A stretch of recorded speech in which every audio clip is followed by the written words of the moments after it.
tema dessa manhã é alvo fácil para impostores. Pastor, que palavra estranha. Por que o Senhor está trazendo uma proposta como essa? Paulo, na carta, quando ele escreve aos Efésios, capítulo 4, no livro de Efésios, Paulo escreveu aos Efésios porque ele tinha levado a obra missionária a um ponto de extrema dedicação. E após abrir a igreja em Éfeso, ele volta para Jerusalém para fazer missões, porque ele estava em missão. Paulo estava abrindo igrejas na Ásia Menor, esparramando a mensagem da palavra, do Evangelho de Cristo. E Paulo vai para Jerusalém e é preso. Ele não podia mais cuidar da igreja pessoalmente, ele não podia estar presente. O que Paulo fazia? Epístolas. Paulo mandava e-mail. Hoje nós temos a tecnologia. Paulo tinha a pena e o pergaminho. Ele tinha poucos recursos. E para que a igreja se mantivesse, para que a igreja tivesse uma coordenada sem o seu fundador, Paulo, mesmo em cadeias, cuidava. Repita comigo: mesmo em cadeias, Paulo cuidava da igreja. Então não é desculpa para ninguém, irmãos, os problemas que a gente enfrenta para não se dedicar à nossa igreja, a não se dedicar. Estou falando de igreja, estou falando este lugar, estou falando aos nossos irmãos. E Paulo escreve para aquela igreja dizendo assim: olha que interessante, Paulo estava longe, Paulo estava com saudade, Paulo tinha preocupação, mas Paulo escreve assim: chega, para de ser meninos. Para de ser meninos que fica de um lado para o outro buscando respostas. Está na hora de amadurecer. Hoje, o tema alvo fácil para impostores é para que você crie maturidade espiritual para que falsos profetas, falsos mestres, falsos pastores, falsos apóstolos não venham te trazer doutrinas mentirosas. Paulo fala: eu não estou mais com você, eu não estou mais na igreja. Então para de ser meninos na fé. Paulo está falando: o que tem de gente menino na fé, irmãos, isso é tão certo que até os dias de hoje a gente vê uma desordenada, uma desabalada fuga de pessoas, de ministérios, desabalada fuga de pessoas da presença do Senhor, uma desabalada fuga das pessoas no enfraquecimento. Eu preciso dizer uma coisa para você: fé também deve ser amadurecida. Amém? A nossa fé tem que ser forte, consistente. Por que Jesus fala do grão de mostarda? Porque é uma pequena semente que, se ela for cultivada, ela vai dar uma árvore majestosa. A tua fé tem que ser majestosa. Porque se a sua fé for divagante, errante, não perseverante, você vai cair na mão de falsos doutores da lei. Então hoje o tema é: não seja alvo fácil para impostores. Cuidado com aquilo que você tem ouvido e que tem transformado. Eu vou dizer uma coisa que eu fiquei extremamente inconformado com a procura de um jovem que me falou uma coisa: pastor, olha como é importante você tomar cuidado com a tua fé. Eu estou seguindo e assistindo um podcast e agora eu não creio mais no Espírito Santo. Falei: peraí, oi? Você leu a Bíblia quantas vezes? Ah não, mas a pessoa que fala no podcast é muito inteligente. Eu falei: não, estou falando você. Você leu a Bíblia quantas vezes para você falar que o Espírito Santo não existe? Irmãos, por nós termos uma fé de menino. Eu comecei a seguir uma pastora que ela lá no Insta traz umas mensagens que eu fico todo arrepiado. Oi, Jesus. E a pastora no final da mensagem fala: faz um pix. Falsos que se opõem a uma fé genuína.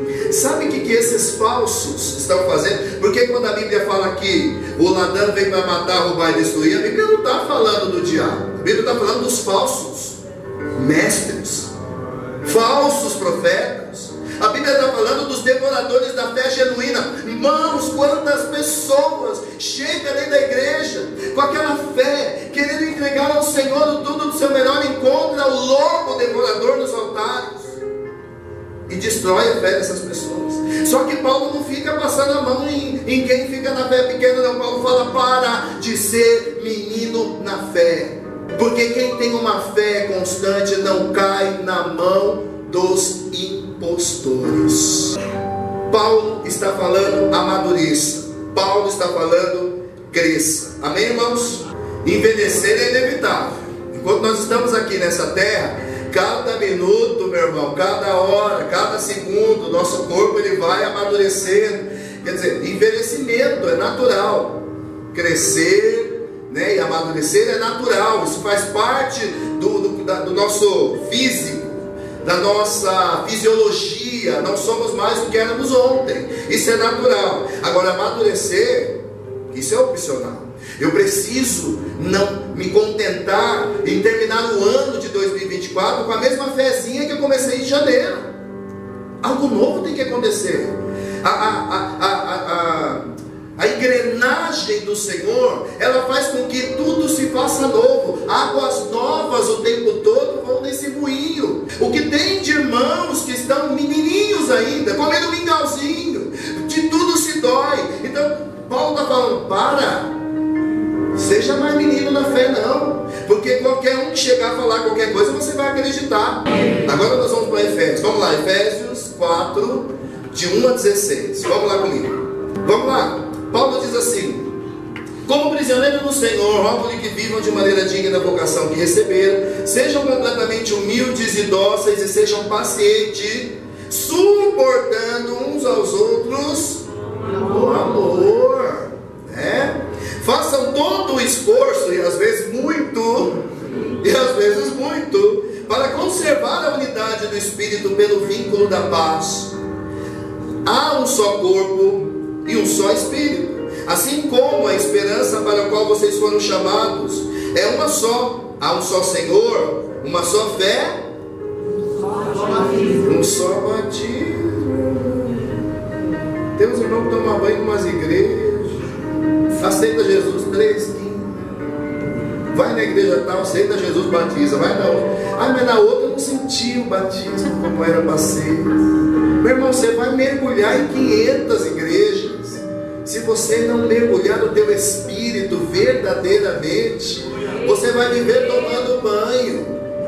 Um só, vamos repetir, porque tem gente que precisa ouvir isso. Há um só corpo e um só Espírito, assim como a esperança para a qual vocês foram chamados é uma só. Há um só Senhor, uma só fé, um só batismo, um só Deus e Pai de todos, que é sobre todos, por meio de todos e em todos. Amém? Amém. Quantos batismos? Amém. E a cada um de nós foi concedida a graça, conforme a medida repartida por Cristo. Por isso é que foi dito: quando ele subiu em um trono às alturas, levou cativo muitos prisioneiros e deu dons aos homens. Diga, ele deu dons. Amém? Amém. Que significa? Ele subiu, senão que também havia descido às profundezas da terra. Aquele que desceu é o mesmo que subiu acima de todos os céus, a fim de encher todas as coisas. E ele designou alguns para apóstolos, outros para profetas, outros para evangelistas, outros para pastores e mestres. Amém, irmãos? Amém. Ele deu dons, mas ele deu dons, não títulos. Amém? Vamos tirar uma coisa de outra. Vamos lá. Dons é o talento, é a surpresa, é aquela caixinha que Deus te deu, que quando você abre, você fala: que presente! Mas ele não te deu título para você tirar vantagens. Agora nós vamos entender o que ele fez quando ele deu dons de profeta, apóstolo, evangelista, de mestre e pastor. Lá no verso 12: com o fim de preparar os santos para a obra do ministério, para que o corpo de Cristo seja edificado. Se eu sou um apóstolo, eu tenho que edificar o corpo de Cristo. Se eu sou profeta, eu tenho que edificar o corpo de Cristo. Se eu sou evangelista, eu tenho que edificar o corpo de Cristo. Eu não tenho que fazer disso meu bem precioso para tirar vantagens. Então, quando a Bíblia fala que Deus deu uns para apóstolos, não significa que esse vai ser conhecido no mundo todo, que ele vai arrastar multidões. Não, dentro da tua igreja você pode exercer a função apostólica dentro da tua igreja. O que é ser apóstolo? É aquele que vem após. Ele ouviu a mensagem, ele se entregou a essa mensagem, e após ouvir, e após ser impactado, ele vai ser um apostólico, ou seja, ele vai seguir com essa mensagem adiante. Porque tem gente que usa o teu título para entrar na casa das pessoas, porque é menino na fé. É isso que eu quero falar para você nessa manhã. Quem usa o título e faz esse título, né, sobre a intenção de entrar na tua casa, mandar nas suas coisas, meu irmão, não seja menino, na minha casa não. Não seja meninos na fé. Paulo alertou. Paulo falou, eu quero que vocês cresçam. Ele vai dizer isso, vamos lá no 13. Até que todos alcancem a unidade da fé, do conhecimento do Filho de Deus, e chegamos à maturidade, atingindo a medida da plenitude de Cristo. O propósito é que não sejamos mais como crianças, levados de um para outros pelas ondas, nem jogados para cá e para lá por todo vento de doutrina, pela astúcia e a esperteza de homens que induzem ao erro. Ó, irmão, assim, ó. E agora a proporção está maior. Você entra na internet, é pastor, é apóstolo, é profeta, é a live, é não sei o que. Cuidado. Versículo 15. Seguindo a verdade em amor, cresçamos em tudo naquele que é a cabeça, Cristo. Dele todo o corpo ajustado e unido pelo auxílio de todas as juntas, cresce e edifica-se a si mesmo em amor, na medida em que cada parte realiza a sua função. Você sabe qual é a tua parte? Se você não sabe, você é menino. Paulo está falando, toma cuidado. Se você está perdido, Paulo está falando, toma cuidado. Cada um na igreja tem uma função. Você deve saber qual é a sua função. Você deve saber qual é a parte que lhe cabe. Paulo está falando que Deus deu para cada um algo para fazer. E quando você recebe, você deve amadurecer isso. Você deve se aperfeiçoar nisso, ao ponto de que aquilo que você recebeu, meu irmão, te faça uma pessoa capaz de discernir o que é certo e o que é errado. Ou seja, não ser mais menino, não ser mais levado, engodado, enrolado por ninguém. Ou seja, Deus me chamou, e aquilo que Ele me deu, eu estou abrindo, eu estou ampliando, eu não serei enganado. Meu irmão, as igrejas estão despontando para um tempo de uma geração de pessoas que não está mais acostumada a um blá blá blázinho. Nossa, quase não sai. Uma enrolaçãozinha, aquela coisa da campanhazinha, aquela coisa da festividadezinha. Nós estamos nos levantando como uma igreja madura, com uma fé mais consistente, que aquilo que sai do altar é comida sólida, que vai me fazer andar de glória em glória, de vitória em vitória, até chegar no céu. Meu irmão, é isso que você precisa entender. Paulo está falando para aquela igreja, meus amados, eu não estou mais com você. Hoje o pastor não conduzirá a sua ovelha, a ovelha será conduzida por si mesmo. Eu quero falar para você algumas coisas que me chamam a atenção nesta palavra. Primeiro, crie resistência espiritual. Algumas pessoas, elas são mais ou menos urubus. Sabe aquela pessoa que ela acha que ela é profeta, então quando ela vê alguém mais sensível, ela corre, vai lá e fala assim, eis que te digo. E a pessoa está sensível, madura, ainda não é madura na fé, menino na fé, tudo que o eis que te digo fala, ela acredita. Paulo está falando, isso não pode acontecer. Eu não estou falando que você não deve chorar. Eu não estou falando que você não deve se emocionar. Chore, se emocione. Mas quando colocarem a mão na tua cabeça, ouça bem o que estão falando para você e rejeite tudo aquilo que não vem de Deus. Paulo está falando, não seja menino. Menino na fé aceita qualquer coisa, qualquer comida. É muito fácil você enganar uma criança. É muito fácil você enganar um inocente. Mas quem tem fé amadurecida, quando ouve a palavra, fala: esse é meu Deus falando. Esse é meu Senhor falando. A Bíblia fala: buscar o discernimento de espírito. Você sabia que poucas pessoas dentro da igreja têm discernimento de espírito? Poucas pessoas dentro da igreja sabem falar assim: realmente Deus está falando. Ah não, às vezes a gente vê uma palestrinha no altar, a gente vê palavrinha bonita. Paulo está falando: cuidado, não seja meninos, porque é uma igreja que caminha, cada um fazendo o que deve ser feito. Ela é única, ela serve a um Deus, ela tem um só comando. A palavra é viva e eficaz numa igreja unida. Paulo está falando: cuide. E para quem é amadurecido, quando ouve essa palavra, não fica chocado, porque às vezes a gente ouve essa palavra, né? Se nós somos meninos, bravinhos, não temos uma fé amadurecida, a palavra fala para a gente ter paciência. Um menino fala assim, né? Um menino da fé: paciência, não tem paciência não. Paciência, meu sangue é quente. Mas quem é maduro na fé, ele diz assim: esperei com paciência no Senhor, e Ele inclinou para mim e ouviu minha voz, e trouxe sobre mim tudo aquilo que eu preciso. Sobre isso, irmãos, para você deixar de ser menino, esforça-te. Amém? Amém. Esforça-te, irmãos. O que é o esforço? Abra sua Bíblia, ore você, não espere ninguém orar por você. Paulo está falando: para com isso. Paulo está falando: vai buscar uma igreja que tem uma visão única, uma unidade, que cada um saiba a tua função, como você acabou de ler. Eu fui chamado, eu não vou esperar ninguém não, eu fui chamado. Deus me chamou e eu disse: eis-me aqui. Crie resistência e o diabo não vai te enganar. Amém, irmãos? A Bíblia fala assim: não fique expulsando o diabo, submeta-se a Deus e o diabo fugirá de vós. Ele está falando: seja inteligente, fica colado em quem é autoridade. Menino na fé fica longe de Deus, ouvindo podcast.